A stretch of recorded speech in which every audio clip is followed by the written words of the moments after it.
ICSI பண்ண போகிறோம். Egg எடுத்துகிட்டு அதுக்கப்புறம் அதில் ஸ்பெர்ம் இன்ஜெக்ட் பண்ண போகிறோன்னா அதுக்கப்புறம் என்ன ஆக போகுது அந்த கருவுக்கு அதை கேட்பாங்க. ஸோ யூஸ்வலி என்ன ஆகும்னா இந்த ஃபர்டிலைசேஷன் ஆனதுக்கப்புறம் அந்த ஹோல் மாஸ் கருவாக மாறிடும்.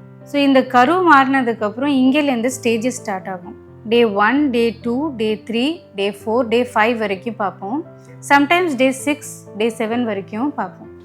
நான் டே 1ல் என்ன பார்ப்போன்னா அந்த ரவுண்டாக செல்ஸ் இருக்கும்போது உள்ளே இருக்கிற 2 செல்ஸ் டிவைட் ஆகும். 2 ஈக்குவல் சைஸில் இருக்கணும். 2வது நாளில் என்ன ஆகும்னா அதே செல்ஸு 4வது செல்ஸ் மாதிரி மாறும். ஈக்குவலாக டிவைட் ஆகுற மாதிரி 4 ஈக்குவல் செல்ஸாக உள்ளே தெரியணும். 3வது நாளில் அந்த டிவிஷன் ஆகி 6 to 8 செல்ஸ் மாதிரி வரும். மெயின்லி 8 செல்ஸ் வரும்போது நல்லா குவாலிட்டி சொல்கிறாங்க. 6 to 8 செல்ஸ் இருக்கும்போது கொஞ்சம் லேட்டாகவே சேஞ்ச் ஆகும்போது தட் மீன்ஸ் கருவோட சேஞ்சஸ் கொஞ்சம் லேட்டாக வருது. தட் மீன்ஸ் குவாலிட்டி கொஞ்சம் கம்மியாக இருக்கிற மாதிரி இருக்கலாம். நான் 4வது நாளில் என்ன ஆகும்னா டே 4ல் இந்த 8 செல்ஸு எல்லாமே கொலாப்ஸ் ஆகி ஒரே செல் மாதிரி மாஸ் மாதிரி ஆகும். அதோட பேர் என்ன சொல்கிறோன்னா மாருலா. ஸோ இது என்ன சொல்கிறோன்னா காம்பேக்ஷன்னால் இந்த மாருலா ஃபார்மேஷன் ஆகாது. நான் இந்த ஆனதுக்கப்புறம் டே 5க்கு போனதுக்கப்புறம் கம்ப்ளீட்டாக கருவோட பிக்சரே மாறிடும். அந்த கருவோட பிக்சர் டே 5ல் எப்படி இருக்கும்னா ஒரு லைன் ஆஃப் செல்ஸ் இருக்கும் அண்ட் ஒரு பிளாப் ஆஃப் செல்ஸ் சொல்கிறோம். அது ஒரு பிளேஸில் இருக்கும். அந்த இன்னர் செல் மாஸ் சொல்கிறோம். அண்ட் சைட்ஸில் இருக்கிற செல்ஸ் அது ட்ரோஃபோஎக்டோடர்ம் சொல்கிறோம்.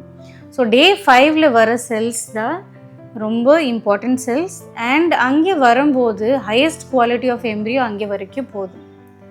நான் சர்டன் செல்ஸ் என்ன ஆகும்னா இந்த டே 5க்கு வந்ததுக்கப்புறம் டே 6க்கு போகிற சான்சஸ் இருக்கலாம். இஃப் சப்போஸ் இந்த லேட்டாக சேஞ்சஸ் வருதுன்னா அந்த பேஷண்ட்ஸ்க்கு என்ன பண்ணுவோன்னா டே 5ல் இருக்கிற வரைக்கும் சப்போஸ் சேஞ்சஸ் வரலன்னா டே 6 ஆர் டே 7 வரைக்கும் பார்ப்போம். நான் டே 6ஓட எம்ப்ரியோஸும் அதுவும் சேம் இதே மாதிரி தான் தெரியும் டே 5 மாதிரி. ஆனால் ஃபார்மேஷன் இன்னும் கொஞ்சம் நல்லா இருக்கும்.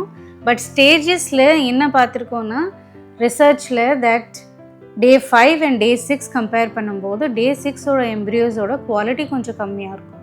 டே 5ல் வர குவாலிட்டிஸ் கரெக்ட் எக்ஸாக்ட் டைமில் அவ்வளோ ஹவர்ஸில் அந்த ட்ரோஃபோஎக்டோடர்ம் அண்ட் இன்னர் செல் மார்ஸ் வந்துருச்சுன்னா அந்த குவாலிட்டி நல்லாயிருக்கும். இம்ப்ளான்டேஷன் ரேட் நல்லாயிருக்கும் கரு வைக்கும்போது.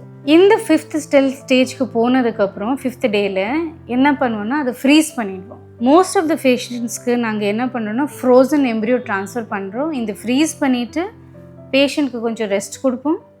1.5 month கழித்து பேஷண்ட்க்கு என்ன பண்ணுவோன்னா உள்ளே இருக்கிற எண்டோமெட்ரியம் ரெடி பண்ணிவிட்டு இந்த கருவை எடுத்துகிட்டு தா பண்ணுவோம். தா பண்ணதுக்கப்புறம் அது நார்மல் டெம்பரேச்சர் வந்ததுக்கப்புறம் அந்த கரு வந்துட்டு எண்டோமெட்ரியம்குள்ளே வச்சிடும். ஏன் இந்த மாதிரி டே 1, டே 2, டே 3, டே 4 அண்ட் டே 5 ஸ்டடி பண்ணியிருக்காங்கன்னா எந்த ஸ்டேஜில் ப்ராப்ளம் இருக்குது.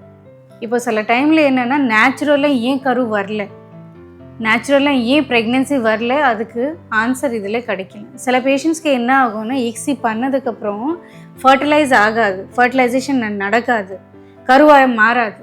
ஸோ அந்த பட்சத்தில் என்னென்னா there is some problem either எக்கில் இருக்கலாம் இல்லைன்னா ஸ்பெர்மில் இருக்கலாம். So this is what is the embryo development stages day by day in ICSI பண்ணதுக்கப்புறம் என்ன பண்ணுறோம் டில் ஃப்ரீசிங் ப்ராசஸ் வரைக்கும்.